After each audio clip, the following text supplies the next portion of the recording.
Palavra de Deus no livro do Apocalipse, capítulo 11. E nós vamos montar um quadro aqui em nossa mente.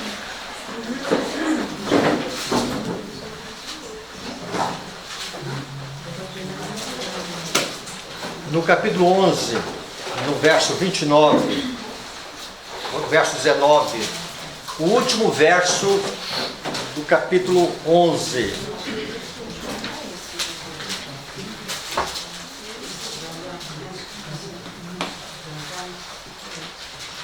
Acharam? Amém.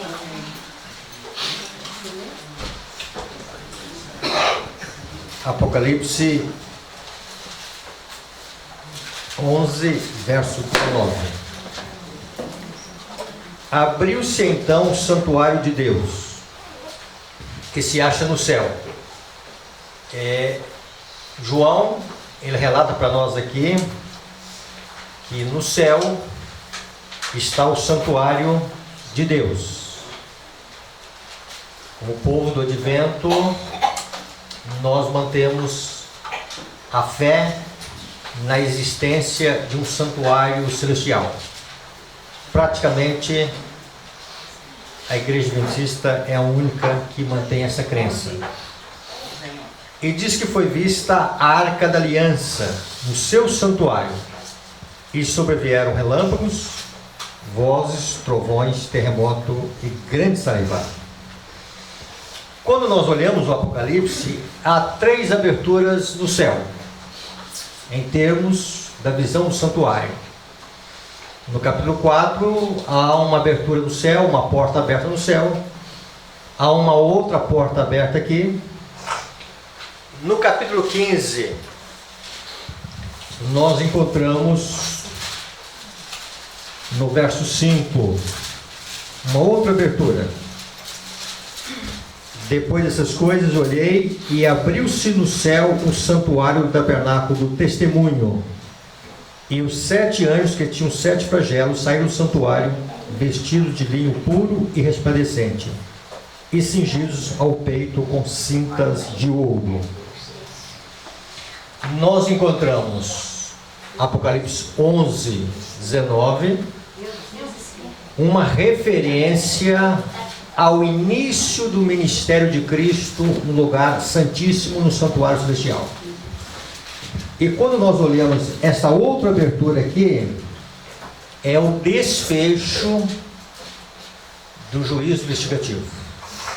É o desfecho da obra de Cristo como intercessor e mediador. Então, o Apocalipse, ele mostra para nós essas 2 aberturas. Elas acontecem no céu. E quando se fala da abertura, onde os 7 anjos, eles saem com as 7 taças da ira de Deus, é que esses anjos, eles não podem sair com essas taças cheias da ira de Deus, enquanto Cristo permanece como mediador entre o homem e Deus. Então, logo termina a intercessão e a mediação de Cristo, há uma abertura, ou seja, ele sai para cumprir a missão de derramar as 7 taças da ira de Deus. Então, dentro daquilo que está acontecendo no céu,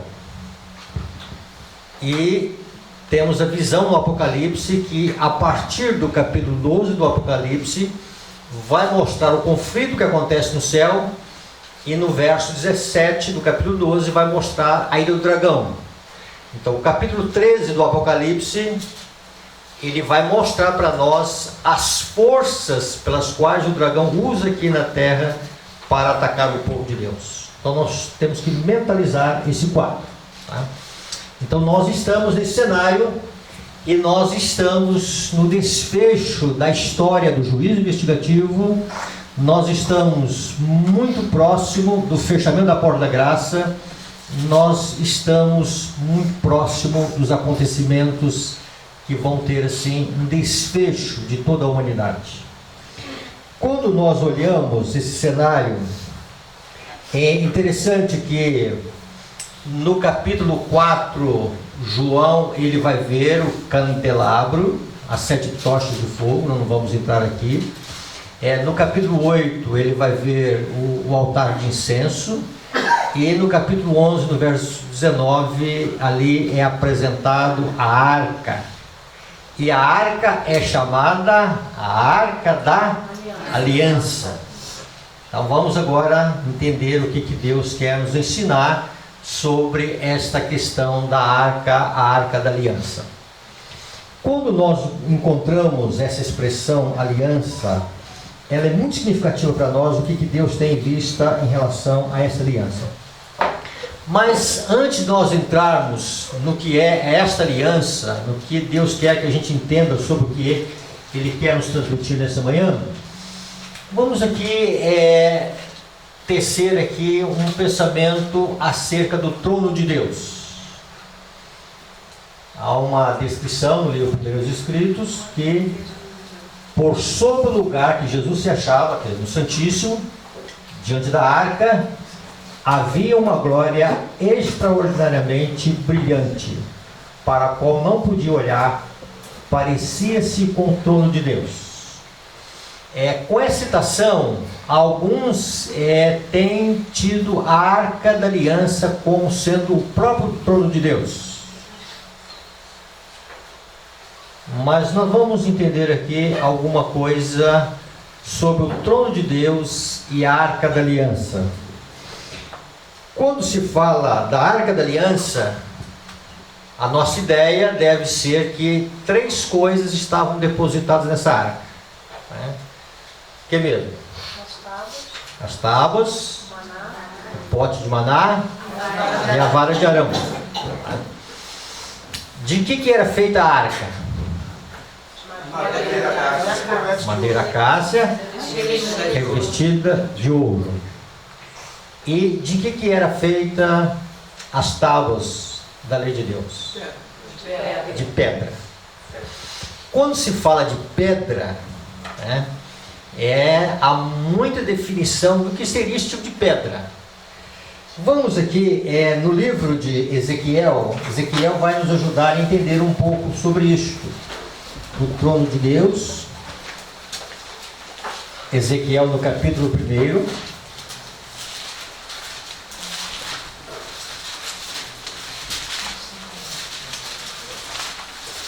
O verso 26.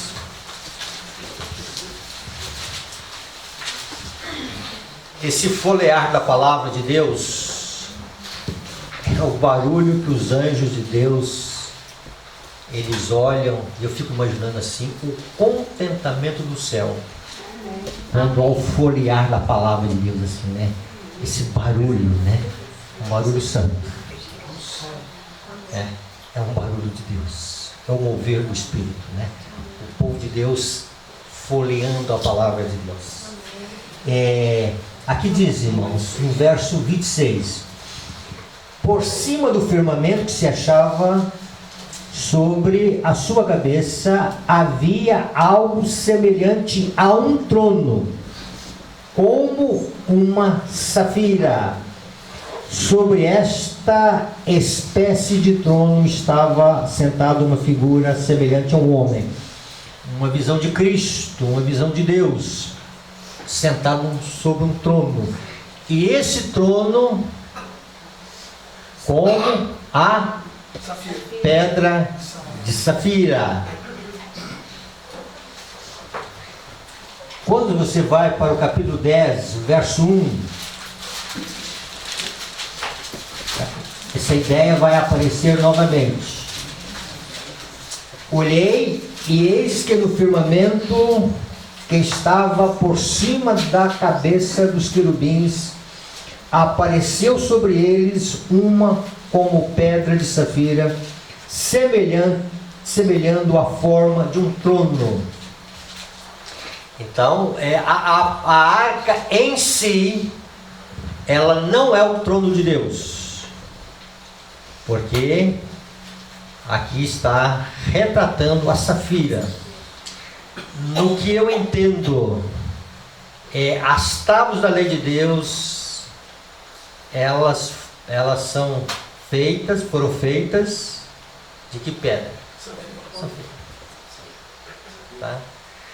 Então mostra a íntima relação entre o trono de Deus e a sua lei. Ou seja, inseparável.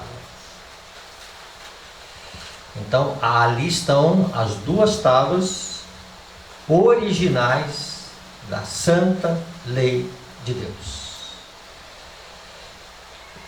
Quando nós olhamos a questão da aliança, o que nós podemos entender sobre aliança? Aqui nós temos que entender algumas coisas. Mas antes de nós entendermos alguma coisa sobre aliança, vamos entender um outro conceito aqui. Abra aí em Lucas capítulo 11, o verso 20.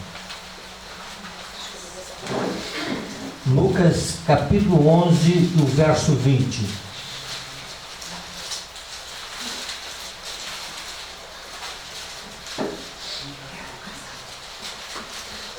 Se, porém, eu expulso os demônios pelo dedo de Deus, certamente é chegado o reino de Deus sobre vós. Isso aqui na visão do relato de Lucas. Mateus, ele vai relatar esta cura do endemoniado mudo em Mateus capítulo 12. Lucas fala do dedo de Deus, e no livro de Mateus, no capítulo 12, nós encontramos no verso 28: se, porém, eu expulso demônios pelo Espírito de Deus, certamente é chegado o reino de Deus sobre vós. Quando nós vamos em Êxodo 31, diz lá que a lei de Deus foi escrita pelo dedo de Deus. Isso significa que a lei de Deus, ela foi escrita pela ação do Espírito Santo de Deus. A terceira pessoa de divindade foi o responsável para que nestas duas tábuas de pedra ele pudesse ali imprimir o caráter de Deus de uma forma concisa, breve, mas ao mesmo tempo abrangendo tudo aquilo que se envolve ao governo de Deus, aquilo que é do caráter de Deus, aquilo que é uma expressão do caráter de Deus, e assim por diante. Nós temos uma concepção do poder de Deus e da grandeza de Deus e do caráter de Deus e do poder do Espírito Santo, escrevendo a sua santa lei em duas tábuas de pedra. Tendo esta visão, irmãos, vamos entender aqui a questão da aliança. Mas antes, temos um outro detalhe. O terceiro anjo está passo a passo guiando um povo cada vez mais para cima. O que seria guiando um povo cada vez mais para cima? Essa expressão para cima se refere ao quê? O céu, mas ainda está um pouquinho vago ainda. Harmonização com a vontade de Deus. Certo, ok? Tá? Santificação. Tá, não, sim, mas o que seria esse céu? Santuário. Santuário. Ah, então o povo de Deus está levando, aliás, o terceiro anjo está levando o povo de Deus cada vez mais para cima. Então ontem nós vimos que Deus tem uma agenda. E a agenda de Deus é, no momento, na atualidade, levar um povo para o santuário pela fé. Aqui nós temos duas coisas que nós podemos concluir aqui. Se Deus está levando um povo cada vez mais para cima, é a evidência também de que existe um povo que está ficando para trás. Então a mensagem do terceiro anjo, ela está fazendo com que a luz que vem do trono de Deus, ela seja uma luz atrativa. E quanto mais essa luz é atrativa, maior é o desejo daqueles que querem mais luz. No entanto, alguns estão vendo essa luz que vem do trono de Deus como uma coisa esquisita, como uma coisa sem importância, e ela está criando, não ela em si, mas através do coração resistindo a essa luz, está vendo um endurecimento dos corações. Então nós estamos vendo um povo para cima e um povo descendo cada vez mais, vamos dizer assim, as afeições na esfera deste mundo. A cada passo eles serão provados. Então tem forças antagônicas à lei de Deus, que elas estão olhando o movimento de Deus, um movimento espiritual, um movimento silencioso, e levando o povo de Deus para o santuário celestial. E a cada passo, novas e novas etapas de provações surgem diante do povo de Deus. É o ataque do dragão. Por que Deus quer que os seus filhos se voltem para o santuário? Por que Deus tem um interesse que a sua igreja ela possa adentrar o santuário celestial? No livro de Hebreus, no capítulo 10, no verso 19, nós já retratamos isso aqui em alguns encontros. Isso aqui tem que ser alguma coisa que nós colocamos o dedo na palavra de Deus e nós pensamos, oramos da seguinte maneira: Senhor, me ajude a entender isso aqui. Eu preciso entender a importância daquilo que o Senhor está retratando em Hebreus, no capítulo 10 e no verso 19. Tendo, pois, irmãos, intrepidez para entrar no Santo dos Santos, pelo sangue de Jesus, pelo novo e vivo caminho que nos consagrou pelo véu, isto é, pela sua carne, tendo grandes sacerdotes sobre a casa de Deus. Porque Paulo, ele fala da entrada no santuário. Paulo não está falando aqui do santuário terrestre. Provavelmente o templo, acho que certamente o templo já havia sido destruído nessa época, tá? Paulo não está mentalizando as coisas dentro do judaísmo, dentro daquilo que é do Antigo Testamento. Ele está apontando aqui para o santuário celestial. Se por um lado, no antigo Israel, era ordenado ao povo de Deus que estivesse ali em volta do santuário, no dia da expiação, a ordem de Deus hoje não é para nós permanecermos no pátio. A ordem de Deus hoje é para nós avançarmos com fé em direção ao santuário celestial. Por quê? Porque nos versos anteriores, no verso 16, diz: esta é a aliança que farei com eles depois daqueles dias do Senhor.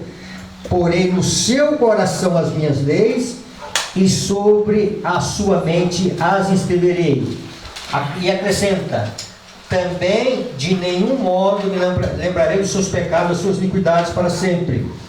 Onde há remissão destes, já não há oferta pelo pecado. Então vejam bem, Deus quer que as promessas que estão na aliança, elas sejam cumpridas em nossa vida. Então nesta manhã nós vamos ver como Deus cumpre parcialmente e como Deus ele cumpre na plenitude as suas promessas. Então existem duas maneiras pelas quais Deus ele cumpre as promessas que estão aqui inseridas na aliança. Então esse quadro nós temos que ter em mente, porque nós temos duas grandes promessas: de que a lei de Deus é inscrita em nossa mente e coração, e de que Deus não vai lembrar dos nossos pecados, porque nós temos tais promessas, a ordem de Deus é entrar no Santo dos Santos, pela fé. Porque ali nós temos um sumo sacerdote, ali nós temos Jesus, ali nós temos aquele que viveu uma vida como homem, morreu pelos nossos pecados, e Ele está ali intercedendo por nós. E mais do que isso, Ele quer nos dar bênçãos. Deus só tem o interesse com a sua aliança em nos abençoar. Em momento algum Deus quer que nós percamos aquilo que Ele almeja em relação a essas bênçãos. O que é uma aliança? Vamos entender isso aqui. Talvez, ou certamente, o que nós temos de aliança que a gente mais consegue entender. Dê um exemplo aqui para mim de aliança. Casamento. Tá? Então, um casamento é uma aliança, tá? Que envolve um acordo. Alguém falou uma outra palavra aí? Compromisso. Que envolve um compromisso. Então, existe um acordo, é um pacto. Essa palavra aliança, às vezes também ela tem outro sentido da palavra. Ela tem pacto, concerto. Sempre numa aliança tem aquele que propõe, aquele que aceita o que é proposto, tem promessas e tem condições, tem regras, tem termos. Tá? Imagina aí um contrato de aluguel, é um tipo de aliança. Tá? Alguém propõe, o outro aceita, tem regras a serem cumpridas. Então, uma aliança é um acordo, é um relacionamento, é uma sociedade, é uma convivência, é uma proposta. Pode ser, Deus faz de uma forma com o indivíduo. Ao longo da palavra de Deus a gente percebe isso, Deus fazendo uma aliança com Abraão, Deus fazendo uma aliança com Noé, Deus fazendo uma aliança com Davi. Deus é aquele que está propondo uma aliança. Como essa aliança é chamada? Abra aí em Isaías, no capítulo 24. E dentro dessa pergunta, como ela é chamada, a gente tem uma outra, quando ela foi estabelecida.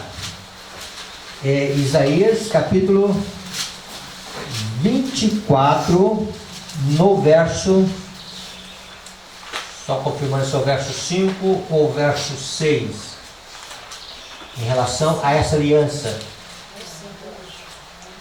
Verso 5, quer ler para nós?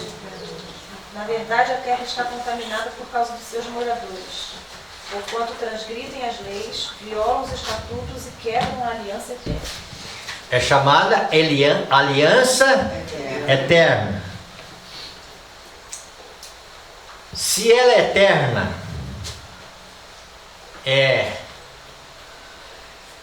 quando é que a gente pode dizer que ela foi estabelecida? Na eternidade. Antes que fossem postos os fundamentos deste mundo.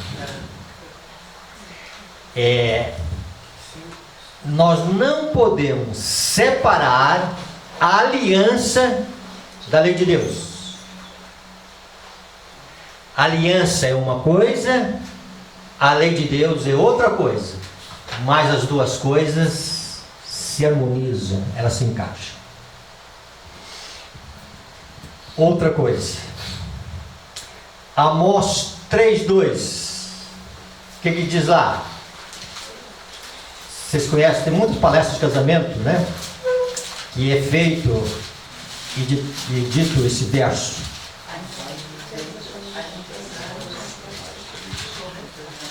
O que diz lá? Alguém pode achar aí? De todas as famílias da terra, somente a vós outros vos escolhi. Portanto, eu vos punirei por todas as vossas... 3:2? 3:2. Amós 3:2? Mas é o verso 3. Então, 3. Porventura poderão andar dois juntos se não estiverem. Isso, obrigado, desculpe aí, tá? Então, verso 3. Como vão andar dois juntos se não houver entre eles acordo? Tá? Então, a lei de Deus, ela é uma expressão do caráter de Deus. Então, Deus, Ele tornou o seu pensamento audível. Como Deus pensa. A sua lei expressa o pensamento de Deus. Por que Deus, Ele deu os 10 mandamentos e depois Ele acrescentou estatutos, juízos, leis sobre propriedade, leis sobre saúde, leis sobre família, leis sobre questões morais? Ali estava uma extensão da lei de Deus. Então Deus deixou de uma forma concisa nos 10 mandamentos e Deus ampliou.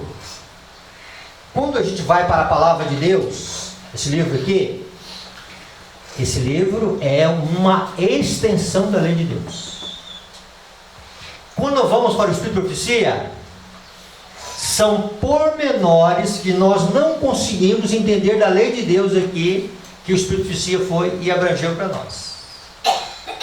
Então, aquela lei que estava restrita naquele princípio, lá no Jardim do Éden, não comerás desse fruto, ela estava no coração de Adão e Eva, e ela foi modificada por causa da queda nos 10 mandamentos em tábuas de pedra. E ela foi ampliada através do Estatuto de Juízos, e Deus deixou revelado em sua palavra a amplitude da sua lei. Então, quando o salmista está dizendo o seguinte: na sua lei medite de dia e de noite, nela está meu prazer, ele está dizendo que ele medita na palavra do Senhor. Ele está meditando nos princípios colocados na palavra do Senhor, porque são referentes à santa lei de Deus. Então nós não podemos pensar em aliança, em uma convivência, Deus com as suas criaturas, sem a lei de Deus. Por isso, aonde existe, vamos dizer, os seres criados de Deus, os seres racionais, ali estava e ali está a aliança de Deus. Com esse pensamento, quem foi o primeiro ser que quebrou a aliança de Deus?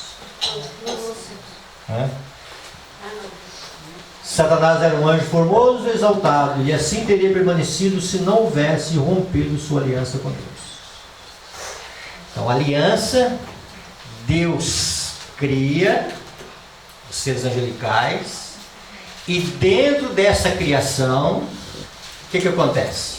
Deus quer relacionar com os seus, e Ele relaciona com os seus anjos, e depois, mais adiante, o homem é criado, e Deus começa um relacionamento, um pacto com Adão. Quando nós olhamos Oséias capítulo 6, verso 7, se Lúcifer foi ali a primeira, vamos dizer assim,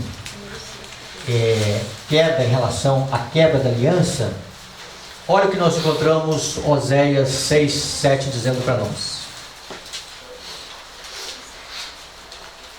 Alguém quer ler? Pode ler. Mas eles transgrediram a aliança como Adão. Eles se portaram aleivosamente contra mim. Ok, olha. Então, Adão quebrou a aliança. Deus deu condições para que Adão estivesse relacionando com esse Deus. Adão não tinha uma propensão para o mal. Adão tinha uma abundância muito grande de frutos ali no Éden. Ele não tinha razões para chegar naquela árvore e comer daquele fruto.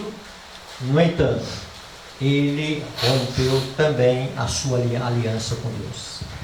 Então, a quebra, a desobediência, a violação de um preceito de Deus significa quebra de aliança. Quebrou o contrato, quebrou o acordo, quebrou o concerto. quebrou o pacto. Então é isso que a palavra de Deus nos ensina. Se nós tivermos esses conceitos assim de uma maneira muito simples, nós vamos ver o conceito de aliança ao longo da palavra de Deus, que vai aparecer em várias etapas ao longo do livro sagrado. Quando os nossos primeiros pais caíram em pecado, houve uma aliança entre o pai e o filho. Isso que Lucia traz com detalhes, antes mesmo de Adão e Eva serem criados. Deus já fez uma previsão. Nunca houve um tempo em que a graça não estivesse no pensamento de Deus. Mesmo antes da queda, mesmo antes do homem ser criado. Então, entre o pai e o filho, houve um pacto de que o filho viria e ele iria redimir o homem. Isso aqui, irmãos, quando nós encontramos este concerto que fora feito com seres angelicais, este concerto que foi feito com Adão e Eva, Deus quer restaurar esse concerto. Deus quer restaurar essa aliança. Deus quer restaurar esse pacto. Como? Mediante a justiça de Cristo Jesus vindo a este mundo e manifestando, vamos dizer assim, salvação para todos nós. Vamos entender aqui um conceito que ontem alguém perguntou aqui sobre justificação pela fé. Sobre Lutero.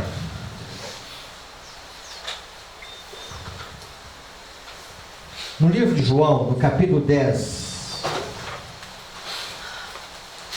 aliás, capítulo 19. João, capítulo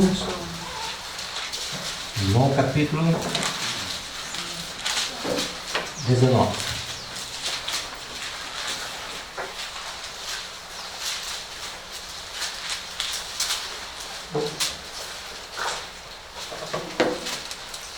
Ali nós vemos a morte de Cristo na cruz. No verso 33, chegando-se porém a Jesus, como vissem que já estava morto, não lhe quebraram as pernas. Mas um dos soldados lhe abriu o lado com uma lança, e logo saíram duas correntes. Então, o soldado, ele querendo certificar-se de que Cristo realmente estava morto, ele queria ali um atestado de óbito, e ele então, com a lança, ele perfura o peito de Jesus. E duas correntes saem. Uma corrente de sangue e uma corrente de água. Nunca esqueçam dessas duas correntes. Aqui estão as duas necessidades que nós temos para, vamos dizer o seguinte, né? Nós temos a restauração do conceito de Deus. Com sangue. O que aconteceria com o sangue de Cristo que foi derramado? Nós teríamos o perdão dos pecados. Então, se nós somos perdoados, é porque alguém assumiu a culpa em nosso lugar. Alguém aceitou a transferência da culpa.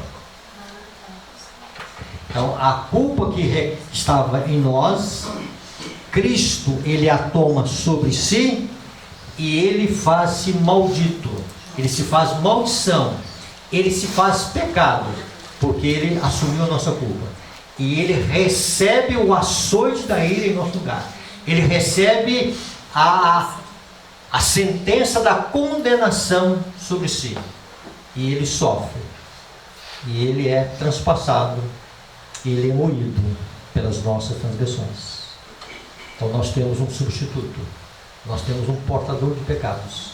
Então Cristo, ele vem para nos auxiliar para remover de nós a culpa. Por isso nós vimos ontem que Paulo diz que nós somos justificados, nós somos perdoados, nós estamos libertos da condenação da culpa, porque uma corrente de sangue saiu de Cristo Jesus. Dentro desse aspecto, irmãos, se a graça de Deus parasse somente no perdão, não resolveria a nossa situação. Por quê? Quando Deus criou Adão e Eva, Deus criou Adão e Eva perfeitos. Isso significava, entre muitas coisas, que a mente, no caso o coração de Adão, o coração de Eva, era um coração onde as faculdades mentais, onde as faculdades espirituais, onde as faculdades da mente do coração, elas estavam, vamos dizer assim, em perfeita harmonia com o desejo de Deus. Não havia nada nessa esfera mental aqui, em Adão e Eva, que distanciasse do propósito de Deus. Muito pelo contrário. Quando nós olhamos que Adão e Eva, eles foram criados à imagem e semelhança de Deus, não a imagem de Deus. Paulo vai dizer em Hebreus que Cristo, ele é a exatidão da imagem de Deus. Ele é a imagem de Deus. Ele é, vamos dizer assim, a autenticidade de Deus. Ele é Deus. No entanto, quando nós olhamos para o homem, nós temos que entender que o homem foi criado, Deus deu condições para o homem, Deus trabalhou para que o homem pudesse, através da sua mente, ele receber ali a expressão do caráter de Deus e ele pudesse ter uma semelhança com Deus no caráter. Quando Adão e Eva rompem essa aliança com Deus, algumas coisas vão acontecer com Adão e Eva. Uma delas, o Espírito Santo é retirado do casal. Sendo retirado o Espírito Santo, esse aqui sofreu uma perversão. Deu o caminho para Cristo, vocês podem ver isso, tá? A mente de Adão e Eva, ela passou a partir da queda, podemos dizer, uma mente que ela sofre algumas anormalidades.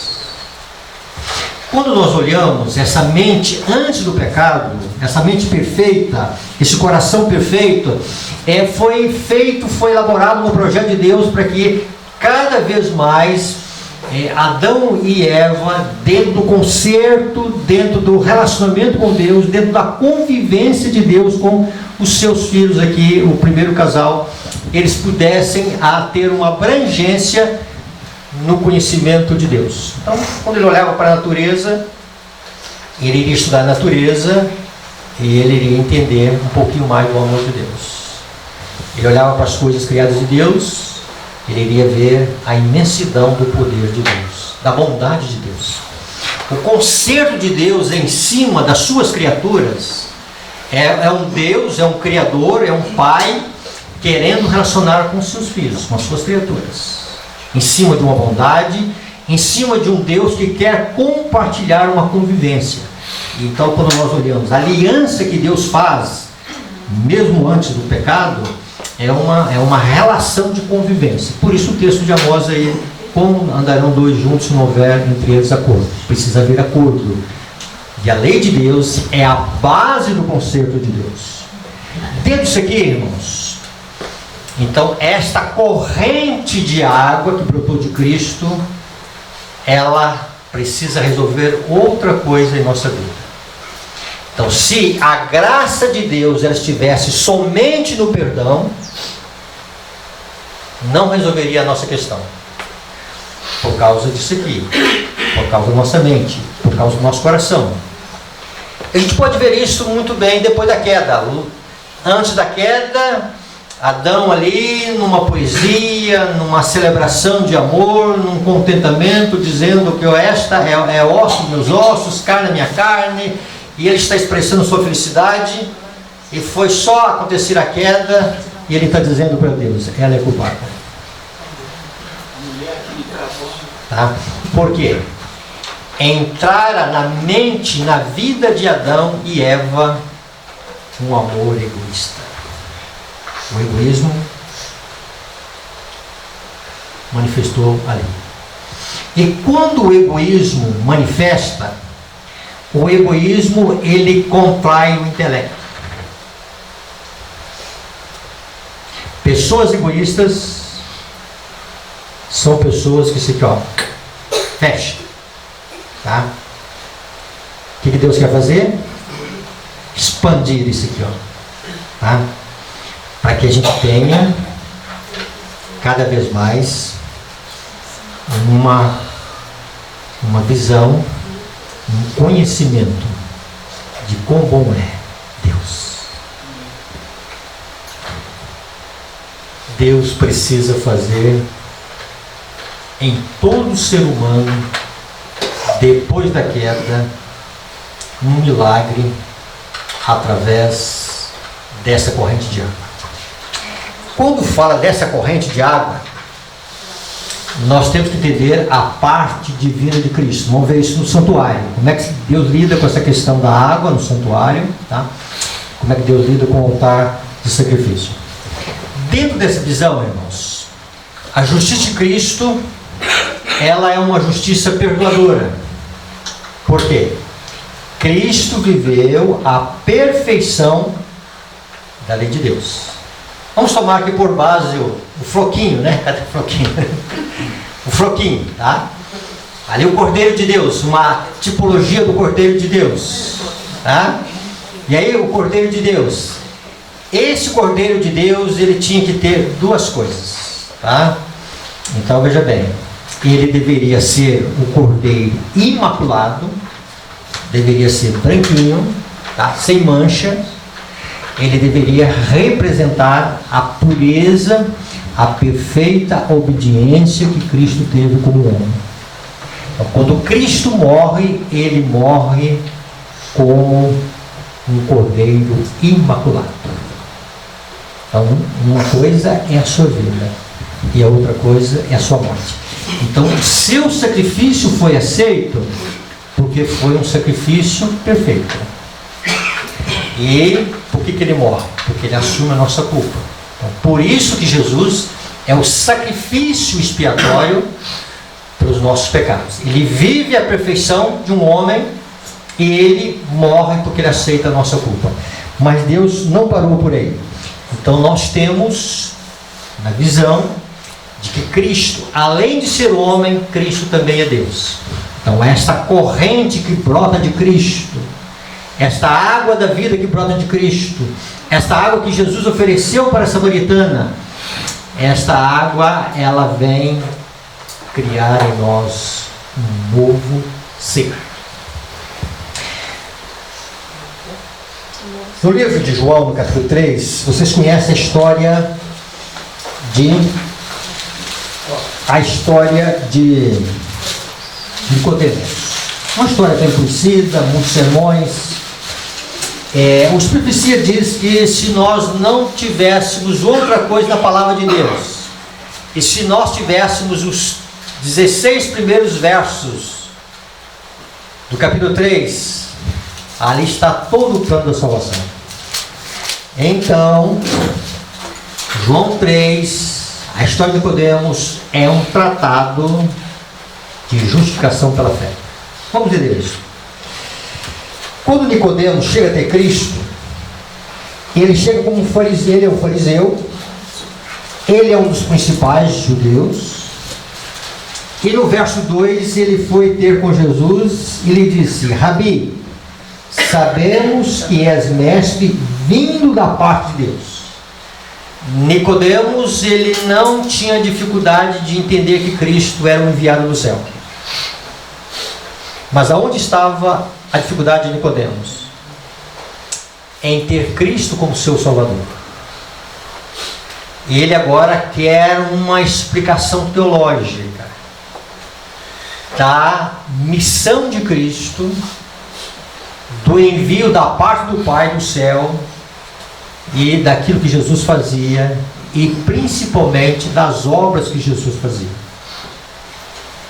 E ele vai dizer: ninguém pode fazer esses sinais que tu fazes se Deus não estiver com ele. Então ele avançou no conhecimento de Cristo. Senhor, se o Senhor é um enviado do céu, o Senhor está fazendo as obras do céu. Nenhum ser humano pode fazer o que o Senhor faz se não for o enviado de Deus. Interessante que a crença dele estava em cima dos sinais. E quando você vai no capítulo 2, diz que, verso 23, que muitos estavam vendo os sinais que Jesus fazia, mas o próprio Jesus não se confiava a eles, porque os conhecia todos. Então muitos estavam procurando a Cristo por causa dos sinais, muitos atraindo a Cristo por causa dos sinais, e Jesus não confiava a esses. Por quê? Porque eles não estavam discernindo que Cristo era o Salvador. Eles estavam discernindo as obras, os milagres, aquilo que Jesus fazia. Quando nós olhamos isto, irmãos, Nicodemos era um desses. E aí Jesus não vai em nenhuma discussão teológica. E Jesus vai pontuar para Nicodemos. Nicodemos, no verso 3. Em verdade digo que, se alguém não nascer de novo, não pode ver o quê? O reino de Deus. Interessante que Nicodemos, primeiramente, ele fala da expressão do verbo ver. Ver. O que Jesus estava dizendo para Nicodemos? Nicodemos, se você não tiver olhos espirituais, você não pode enxergar as coisas de Deus. Uma das dificuldades com o ser humano é que nós queremos enxergar as coisas de Deus com os olhos naturais. Nós não podemos conhecer a Cristo a não ser pelo Espírito Santo. Nós não podemos conhecer a palavra a não ser pelo poder do Espírito Santo. Nós precisamos de olhos espirituais. É interessante que Paulo ele fala esse conceito em 1 Coríntios.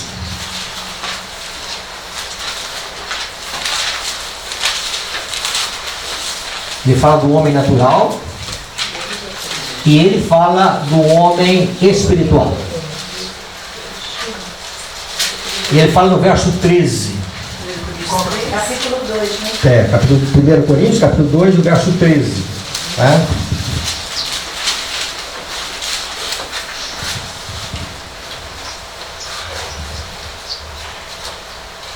Deixa eu dar só uma ajustadinha nesse aqui que tem um ficho soltando. Diz o seguinte: disso também falamos, não em palavras ensinadas pela sabedoria humana, mas ensinadas pelo Espírito, conferindo coisas espirituais com coisas espirituais. Ora, o homem natural não aceita as coisas do Espírito de Deus, porque são loucura, e não pode entendê-las, porque elas se discernem espiritualmente. Porém, o homem espiritual julga todas as coisas, mas ele mesmo não é julgado por ninguém. Paulo fala do homem natural e do homem espiritual. O que é o homem natural e o que é o homem espiritual? O que vocês entendem? O natural não tem o espírito, o espiritual tem. Parte, está certo. Mas um pouquinho antes disso. O homem natural é um homem carnal. O homem espiritual é um homem gerido pelo Espírito. Agora vamos entender, mas o que seria esse homem natural? O natural, Romanos 7.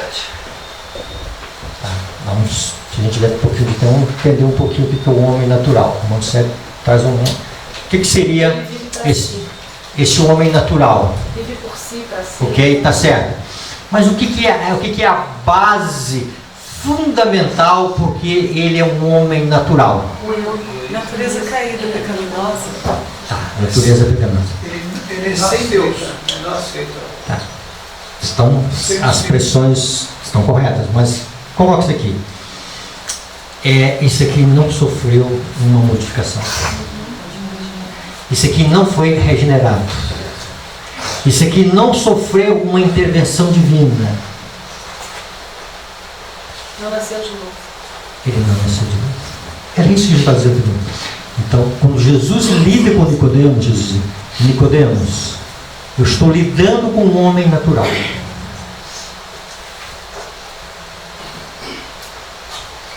E não adianta eu ficar explicando a minha missão se o novo nascimento não acontece. O que diz lá em Ezequiel? Que Deus promete tirar o coração de pedra e colocar um coração de carne.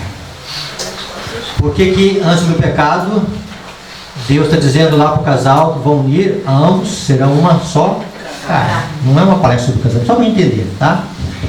Carne com carne faz isso aqui, ó. Agora com dois corações de pedra, tá? Faz isso, certo? Está vendo o problema do casamento? Deus foi chamado para fazer uma palestra de casamento, né? E é o seguinte: se não mexer nessa base aqui, é palestra de autoajuda, tá?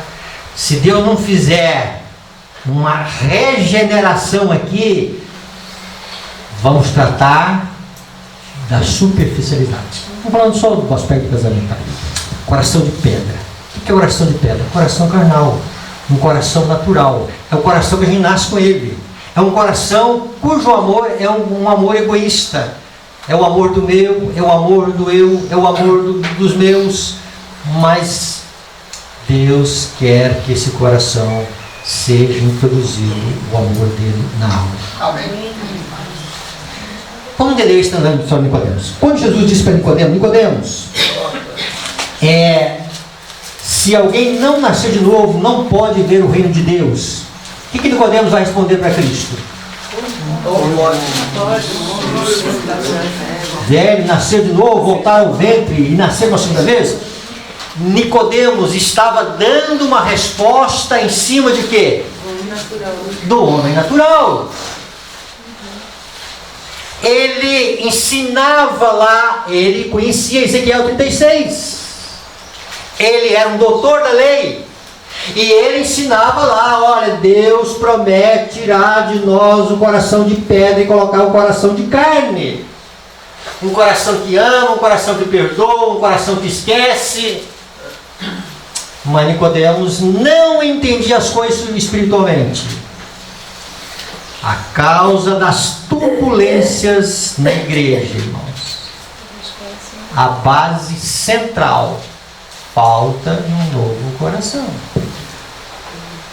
E aí, como pastor, pobre do Jorge, né? Trabalhei quase toda a minha vida querendo resolver coisas superficiais. E trabalhando num campo periférico, assim, ó. Jesus olhou para Nicodemos e disse: Nicodemos, se não nascer de novo, nada é feito, Nicodemos. Não adianta a gente ir para frente. E aí Jesus vai dizer para ele, respondeu-lhe Jesus: é verdade digo, quem não nascer da água do Espírito não pode entrar no reino de Deus. Agora ele fala de entrar. Antes de ver, você não vai entender o reino de Deus. Por que Nicodemos não iria entender o reino de Deus? Porque para entender o reino de Deus é um reino o quê? Espiritual. Para entender um reino espiritual, nós precisamos de uma visão espiritual. Você vai para a parábola das 10 virgens. Qual que é o problema das 10 virgens? Das 5 virgens nécias? O azeite. E elas não têm visão correta. Elas têm dificuldade com isso aqui, ó. A função do azeite é iluminar.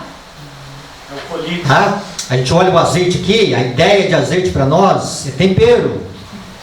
Mas se olhar dentro do contexto da parábola, Azeite serve para iluminar. Iluminar o quê? O caminho do noivo. Mas mais do que o noivo, eu tenho que iluminar os meus olhos, para que os meus olhos enxerguem corretamente. Se os meus olhos não forem iluminados, a minha visão é correta da lei de Deus, a minha visão é certa da lei de Deus, mas a minha visão, ela não entende o propósito de Deus. Olha o perigo nosso. Eu enxergar que o sábado é a verdade de Deus, eu enxergar que a lei de Deus é obrigatória, eu enxergar que o juízo investigativo é uma doutrina de Deus, tudo correto, mas eu não ter olhos espirituais. E eu não ter olhos espirituais, eu enxergo assim, ó, embaçado. Eu vejo a lei de Deus muito restrita. Eu vejo a minha pecaminosidade como uma coisa assim muito pequena. Pecado é o que você faz, não o que eu faço. Ok? Tendo Nicodemos, irmãos. Nicodemos começou a se sentir atraído por Cristo. Ele começou a ter o desejo. Olha o verso 10. Verso 9. Então lhe perguntou Nicodemos: como pode ser isso, Senhor? Jesus já havia dito para ele: Nicodemos, a questão do vento, Nicodemos, você não vai entender muito bem a missão do Espírito Santo, mas você vai experimentar essa graça do poder do Espírito Santo, e na graça do poder do Espírito Santo você só vai ver os efeitos. Como é o vento. E aí o que nós encontramos? E agora Nicodemos diz: como é que pode ser isso, Senhor? Tu és mestre de Israel e não compreende essas coisas? Nicodemos, você não ensina em Israel? Você não é um professor, você não é um mestre em Israel? E aí Jesus no verso 14: e do modo por que Moisés levantou a serpente no deserto, assim importa que o Filho do Homem seja levantado, para que todo nele crê tenha o quê? A vida. Para que todo que nele crê tenha, não é terá. Para Jesus, para os seus ensinamentos, a vida eterna é uma realidade presente. Amém. Por isso. Tá? Vamos entender isso aqui um pouquinho mais adiante. Tá? Então, a justificação pela fé, ela tem que resolver o problema do pecado, e ela tem que resolver o problema do nosso coração.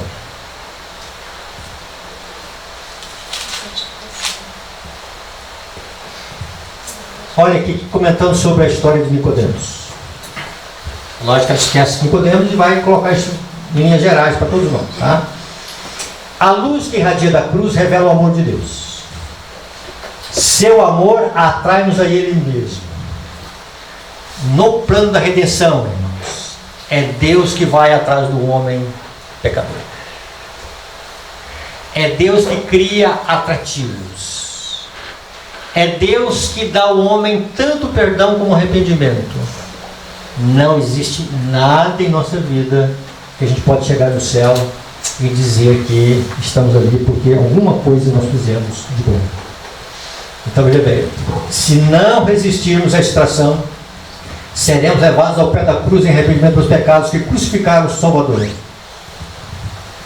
Olha aqui essa palavra então.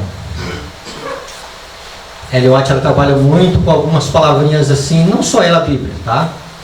A palavrinha então. Então, para aquele que chegou ao pé da cruz, para aquele que chegou arrependido dos seus pecados, para aquele que realmente entendeu a obra que o Espírito Santo trabalhou na sua consciência, para que ele sentisse um pecador, para que ele experimentasse ali a ira de Deus, então, acrescentando a isto, o Espírito de Deus, a corrente de água que brota de Cristo, a pessoa do Espírito Santo, mediante a fé, produz uma nova vida. Então, quando Deus perdoa alguém, quando Deus, vamos dizer assim, cancela as dívidas, as transgressões, as nossas violações da lei de Deus, não para só no perdão. O Espírito de Deus, a outra corrente que brota de Cristo, produz uma nova vida. Os pensamentos e desejos são postos em obediência à vontade de Cristo.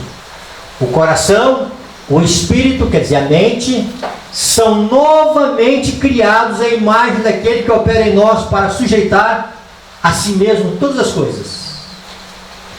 Então, a lei de Deus é escrita na mente e no coração. E nos podemos dizer com Cristo: deleite-me em fazer a tua vontade, ó Deus meu. Irmãos, isso para mim aqui é o máximo do que eu entendi que a justificação pela fé faz. Então ela nos leva ao perdão de Cristo. Mas Jesus, ele tem duas correntes. E uma de sangue e uma de água. E o que acontece? E essa corrente de água é referente à divindade de Cristo. É a ação do Espírito Santo. É a ação do poder de Deus. E o Espírito Santo, ele cria um novo ser. Isto não é uma obra assim demorada. Isso é uma obra assim, ó. Eu já pensei que fosse demorado. Santificação é uma obra que nunca tem fim. Criação de um novo ser, novo nascimento. Mas por que a gente ainda continua, mesmo passando por essa experiência, continua fazendo coisa errada? Ok, vamos chegar lá. Boa pergunta, tá? Boa pergunta, tá? Boa pergunta. Guarda essa perguntinha. E chorando com aquilo ali quando... Ok. Ellen White dá uma... Ela diz assim, que muitas vezes nós vamos chegar aos pés de Cristo chorando. Perguntando se é que realmente é nascido novo. Tá? Temos um Salvador. Temos um Redentor. Temos um advogado. Então, irmãos, um novo ser. Uma nova criatura. Vamos falar um pouquinho disso. Romanos 6 fala um pouquinho disso. Tá? Vamos ver se o tempo dá. Então, somos criados à imagem daquele que opera em nós para sujeitar em si mesmo duas coisas. Quando alguém sai perdoado, ele sai também regenerado. Deus não só diz para alguém, diz, olha, seus pecados estão perdoados. Mas existe uma outra obra que vem do pacote. Tem uma outra corrente. E essa corrente regenera. Essa corrente, ela faz um novo ser. Não é que Deus cria novas ferramentas na mente. Não, são as mesmas. Só que elas estavam danificadas pelo pecado. Elas estavam ali maculadas pelo pecado. Elas estavam ali pervertidas. E entre elas podemos dizer a consciência. É onde nós fazemos o julgamento do que é certo e do errado. Quando o Espírito Santo vem e bate na alma. O que acontece? Vem luz para a alma. Davi sabia que relacionar com Betseba era pecado? Sabia. Davi sabia que ele matar Urias era pecado? Sabia. O que ele não sabia? Que ele não tinha força da natureza para vencer. O que ele não entendia era a gravidade do que ele fez. As consequências que ele ia enfrentar. Opa, aí olha lá, ele tinha consequências, tá? Mas quando ele entendeu a gravidade, ele não olhou as consequências. Tá? Vamos lá, Davi então, ele tinha, vamos dizer, a noção do que era pecado. Precisou de vir um homem chamado Natan e contar uma historinha do Floquina. Tá? Que o viajante veio e ele foi num homem muito rico, não teve lá a sua hospedagem, mas foi numa família, ia através desse homem rico, foi numa família pobre que só tinha lá uma ovelhinha. Davam de mamar, dormia com as crianças, comia do bocado. Aí esse homem disse, vamos matar essa única é criaturinha que faz parte do relacionamento afetivo da família. E Natan apontando, como é que é? O que subiu? O sangue de Davi subiu. Esse homem tem que ser morto. Aí Natan, Esse nome é você. tu és o homem. A ficha também. A ficha caiu. Veja, irmãos. A obra de Natan, ela ilustra a obra do Espírito Santo. Natan expôs Davi à ira de Deus. A missão do Espírito Santo é expor homens e mulheres à ira de Deus, para que elas experimentem o quê? O genuíno arrependimento. De convencer dos pecados. Então, o Espírito Santo vem para nos convencer do pecado, da justiça e do juízo. Quando o Espírito Santo convence alguém do pecado, da justiça e do juízo, esse que é convencido, ele se vê o quê? Perdido, exposto à ira de Deus. E ele dá o grito: misericórdia, Senhor. Misericórdia. Deus não rejeita um coração quebrantado. Olha aqui. O que Davi entendeu? O perdão de Deus não é meramente um ato judicial. O que a teologia ensina? Não, Deus declara uma pessoa justa. Sim, é uma declaração de Deus. Se Deus parasse só na declaração de que é justo, tá? Você está absolvido. O perdão de Deus não é meramente um ato judicial, pelo qual nos livra da condenação. É não somente perdão pelo pecado, mas livramento do pecado. Davi entendeu isso, irmãos?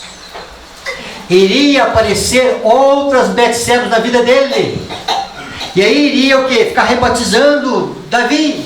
Rebatiza uma vez, rebatiza duas, vem outra Betseba, tá? Mas ele está dizendo o seguinte, tá? Deus, quando perdoa, ele perdoa mais do que um ato judicial, tá? Do que nos livra de condenação. É não somente perdão pelo pecado, mas livramento do pecado. É o transbordamento de amor redentor que transforma o coração.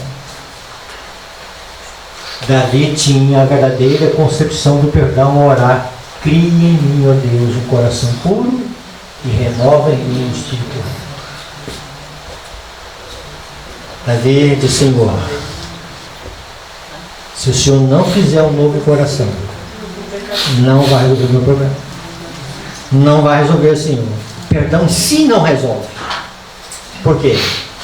Porque a origem, irmão, das nossas fraquezas está no coração. Jesus vai dizer que do interior, os males vêm de dentro, o adultério vem de dentro, a loucura vem de dentro, os homicídios vêm de dentro, as paixões carnais, elas brotam e emergem da alma. Então Deus precisa ir na origem. Imagine aqui essa corrente de água. Imagine que viesse uma água, como diz lá no Nordeste, como eu estive lá no Capim Grosso, salobra. Essa água é salobra. Uma água assim. A gente tomava banho naquela água assim, porque escorregava no corpo. Dando graças a Deus que tinha aquela água ainda. Tá? E o que acontece? Mas alguém fosse assim, olha, vamos modificar essa água. Vamos colocar aqui alguns aditivos químicos. Vamos colocar algumas coisas. Não resolve o problema. Deus precisa ir lá na fonte, de onde está brotando a água, de onde está saindo uma água que não é salutar, e Deus fazer um milagre lá na origem, irmãos. Então, quando Deus perdoa alguém, quando alguém é justificado pela fé, não é somente uma declaração judicial. Vem um novo coração, vem uma nova vida em Cristo, vem um novo pensamento, vem uma nova maneira de expressar o sentimento, vem afeições diferentes, vem coisas diferentes, vem transformação de vida. Isto é justificação pela fé, irmãos. Por que o inimigo treme com isto? Porque quando isto genuinamente acontece no coração, o pecado perde o seu poder dominante. Amém. E Deus conquista um território no coração. Isto é justificação pela fé. Se a justificação tratasse somente do perdão, como Lutero enfatizou, nós haveria o nosso problema. Dentro disso, irmãos, nós vamos trabalhar na restauração do conserto e que Deus nos ajude a entender a abrangência desse conserto. Que horas são?